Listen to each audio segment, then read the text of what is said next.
Alright, I just apologize in advance if it's all over the place, but I'm gonna try. So, my name is Angela Hart. I'm a mother of two. I work 2 jobs in customer service, and I've been divorced 2 times. I was raised by a single mother in a lower middle class household without a male role model or any good memories of male figures. I've been abused physically, mentally. I've been bullied by peers, teachers, coaches, bosses, co-workers, and sometimes even family. I've been afflicted by cancer, of course, death, and even homelessness. But after saying all that, do you think you know me? Am I my job? Am I my illness, my background? Am I any circumstance? Am I a statistic? No, I'm not. I am my character. My son's death was more than tragic. In a way, it has been the last straw for so many people. This group was actually formed 2 days after his death. And in part to say, enough is enough. Why was he the last straw? The part no one understands, least of all me, is why AJ, on the surface, who wouldn't want to be AJ? He was loved by all of his peers, his teachers, his coaches, other people's parents. Where was the bullying? Sometimes the bullying is in your own head or fueled by seemingly benign comments like, he's the poor kid or he's the skinny kid. He wasn't just a football player. He wasn't just a champion javelin thrower. He was my beautiful, beautiful son. And he started turning into what he was defined as, what people defined him as. But I want to talk about my daughter because she was bullied from kindergarten to this very moment. Teachers were vicious in regards to her ADHD. It's just a learning disability. You can help that. Girls, and now even women, vicious because they think someone who looks like her can take it.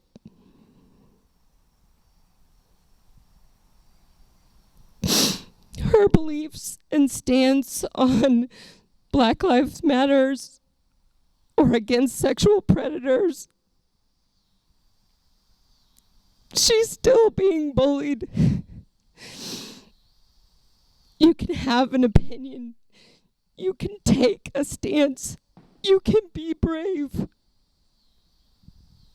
She has spent countless hours crying or eating alone in libraries, in cars, and park benches.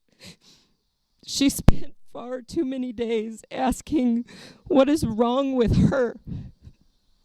Why is she so different? Why doesn't she have close forever friends? Just why? Why? But I ask you, what would you say to her? What would you say about a kindergarten teacher telling her she was annoying? Or a mother of a bully telling her, I can't help that my daughter gave everyone a present but you, right in the middle of class. A teacher ignoring the fact that she got punched in the chest in the middle of class by a football player, and only one person standing up and reporting it, only to treat her as she did something wrong because that football player couldn't play the next game. And that's what the teacher cared about. Going to counselors and teachers when false rumors were going around about her, or confronting mothers and coaches. As the mom, I had talks with parents and teachers and coaches, what Bella liked to call my JWoww moments, with a bully directly after she set fire to her clothes. It never stopped, and it still goes on today. So what's the solution? How do we stop hate? How do we stop suicide and overdose? How do we stop bullying? The only answer I can come up with is there isn't just one solution. The world and everyone in it has to change. The first step is to start with yourself. No one, not one, is without guilt of being judgmental or hating or fueling some sort of discord. Parents need to open their eyes. Show your children that they are not only what they do, but they're their character, not the sport, not the illness they have, not the station that they were born into. Hold your children accountable, not just for their grades, but for who they are as people.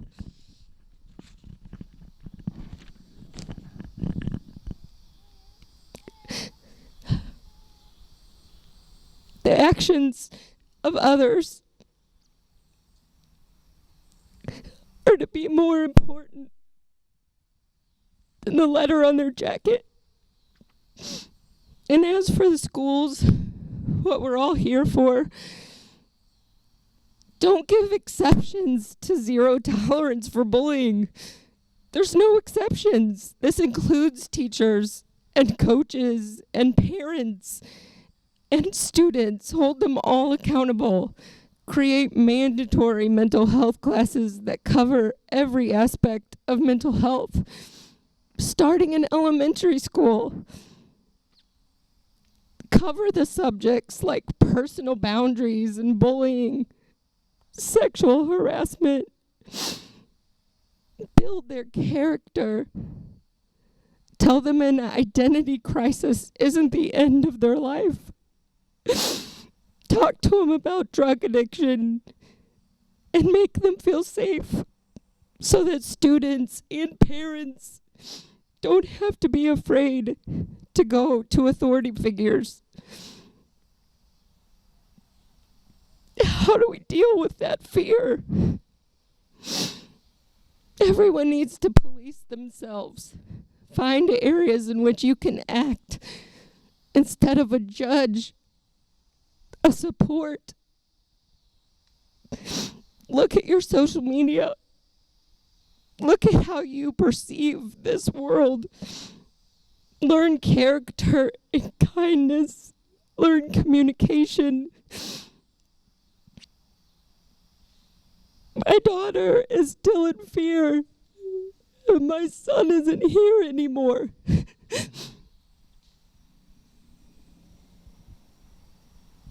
Why did we view AJ as a hero?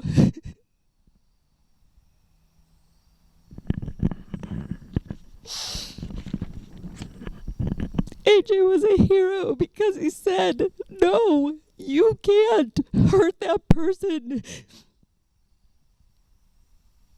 You can't tell her she's fat or unloved. He was a hero because he wouldn't even let his friends or his own father hurt anyone for no reason. And I'm here today because I want to tell him that I finished well. I finished well because I'm Angela Hart, and I'm kind, and I stand up for the weak, and I do not pretend to be someone I'm not. Not in this life, not on social media. I still smile, even though I'm dying inside. And I'll still answer your questions to the best of what I know. I treat everybody the same. I try to give my all to everything I do. And I struggle. I struggle with my faith. I struggle with depression. I struggle with anger. So much anger. I believe in loving others and putting their needs above my own. I will follow in my son's legacy, and I'm not going to keep it a secret. I will share my beliefs, and I will also respect other people's beliefs. I will let people check on me, even though it's so annoying, and I will check on them in return. I am not my circumstance. I am my character, and I think you should be too.